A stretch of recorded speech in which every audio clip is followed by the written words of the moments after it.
जब से समीक्षा अधिकारी का एग्जाम हुआ है, कुकुरमुत्तों की तरह एक कोचिंग वाले कट ऑफ जारी करने में जरा भी शर्म और देर नहीं लगा रहे हैं।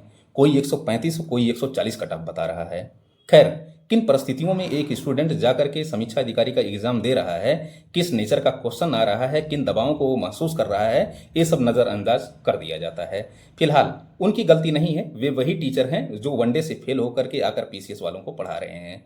ठीक है ना। हाँ, इतना जरूर है कि वो जो है सड़क छाप किताबों को पढ़ करके आप अगर क्वेश्चन पूछेंगे कि गांधी के नारे का नंबर क्या था तो वो बताने में नहीं चूकेंगे, अथवा गांधी की अर्थी में कौन कौन शामिल हुआ था ये भी नहीं चूकेंगे वो, पर आपके क्वेश्चन जरूर सॉल्व करवाएंगे। हाँ, इतना जरूर है कि जब आयोग पेपर लेता है ना, तो हरदेव बाहरी से लेकर वासुदेव नंदन से होते हुए वो बिपिन चंद्रा और सतीश चंद्र तक जो है सारे लोगों को पलट डालते हैं। देन उसके बाद आपके क्वेश्चन सॉल्व करवाते हैं उस एसी ऑफिस में बैठ करके। और आयोग महोदय, अध्यक्ष महोदय, 2.25 लाख रुपया पेमेंट है, हमारे अपने क्षेत्रों से जाता है। बाढ़ग्रस्त क्षेत्र में बसे हुए हैं हम लोग। ठीक है ना। यूनेस्को के द्वारा विश्व सांस्कृतिक धरोहर घोषित किया गया है।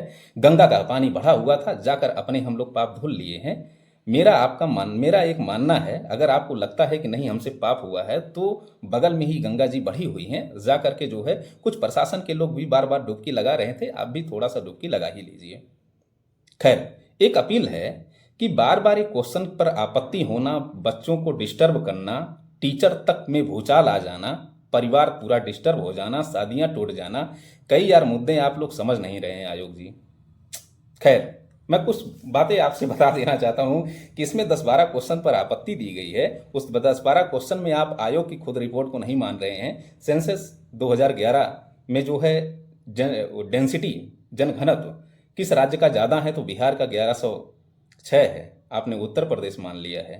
खैर, कुछ जो शब्द आया था, हिंदी का एक शब्द है कुछ, कुछ जो है यहाँ पर आयोग ने परिणात्मक माना है, जबकि ये संख्यात्मक हरदेव बाहरी वासुदेव नंदन दोनों बताते हैं। कहाँ से आपने माना है, एक बार आप अपना स्रोत बता देते, हम लोग वही पढ़ लेते, वही जाकर एग्जाम दे लेते। उसी स्रोत को पढ़ करके क्यों जो है बेकार के जो है सड़क छाक किताबों को पढ़वा रहे हैं आप। खैर, वैधानिक संस्था पूछा था, आपने वित्त आयोग माना है, हम लोग श्रम आयोग माने थे। ज़्यादातर विद्यार्थियों का मानना है कि श्रम आयोग। होता क्या है कि कॉन्स्टिट्यूशनल बॉडी आपने मान लिया है, वहाँ पर स्टेचुरी बॉडी पूछा था। 2 ऑप्शन और भी दिए थे, जिसमें नीति आयोग और जो है योजना आयोग था, जो है कैबिनेट या मंत्रिमंडल की संस्थितियों पे आधारित जो है स्थापित किया गया था, उसको तो निकाल ही दीजिए। कन्फ्यूजन बस जो है एक वित्त आयोग बच रहा था, दूसरा जो है श्रम आयोग बच रहा था। आपने जो है श्रम आयोग मान लिया है, और श्रम आयोग आपने जो है वित्त आयोग मान लिया है, और श्रम आयोग जो है एक स्ट्यूटरी बॉडी है, और वित्त आयोग मतलब फाइनेंस कमीशन एक जो है कॉन्स्टिट्यूशनल बॉडी है, अनुच्छेद 280 के तहत आने वाली एक जो है संवैधानिक संस्था है, इसको आपने मान लिया है। खैर, और भी तमाम प्रश्न हैं, जैसे कि जो है रबी की कौन सी दलहनी फसल नहीं है, उसमें आपने जो है मूंग माना है। सेम की फली को लेकर विवाद पैदा हो गया है। हमारी सारी प्रजा सत्कर्मों का सृजन करती है, जैसे एक स्टेटमेंट आया था, वहां पर जो है कुछ मानना है जो है अशोक होगा, आपने जो है हर्षवर्धन को माना है। फिलहाल स्थलरुद्र बंदरगाह को जो है आपने जो है विशाखापत्तनम माना है, लेकिन हल्दिया के जो है क्षेत्र को आपने छोड़ ही दिया है। फिलहाल कौन सी वाणिज्यिक फसल है, इसको लेकर भी आपने जो है एकदम पूरा तनातनी कर दी है स्टूडेंट्सों को बीच। आलू आपने माना है, रेस्पिड सरसों जो कि आप एमएसपी में भी भारत सरकार के द्वारा जारी की जाती है, इसको आपने छोड़ ही दिया है। उत्पादन की दृष्टि से केला, उत्पादन की दृष्टि से भारत का पहला स्थान किसमें है, आपने केला माना है। खैर, पपीता, आम, अमरूद को लेकर बड़ा भी कंफ्यूजन बना हुआ है, और भी कुछ रीजनिंग के क्वेश्चन हैं, इसके अलावा और भी क्वेश्चन हैं जो विवाद का विषय बने हुए हैं। तो मेरे ख्याल से एक बार आपको रीचेक करके आंसर की जारी की जानी चाहिए। आप एक संवैधानिक संस्था हो, आप आरटीआई की परिभाषा के अंतर्गत आने वाली संस्था हो। महोदय, आपसे विनती है कि स्टूडेंट्स परेशान होते हैं, टीचर बेचारे बौखलाए रहते हैं, आप उसको रीचेक करके जारी करो। ठीक है ना।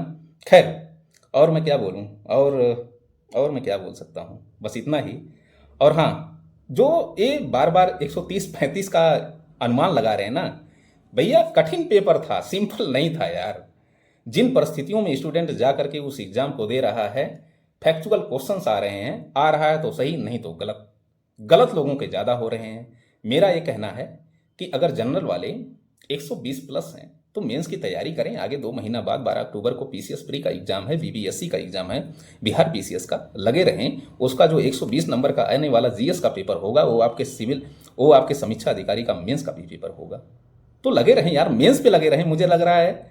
और जो 119 से 122 23 के बीच EWS और OBC के बच्चे हैं, उनको भी लगा रहना चाहिए। फिलहाल SC ST SC जो हैं वो 117-18 के आसपास और ST जो 112-15 के आसपास हैं। सबको लगा रहना चाहिए, मेंस पे लगा रहना चाहिए, निगेटिव दिमाग में नहीं लेकर चलना चाहिए, है ना। तो जी जान से लगे रहिए, बाकी जो भी होगा देखा जाएगा। Thank you.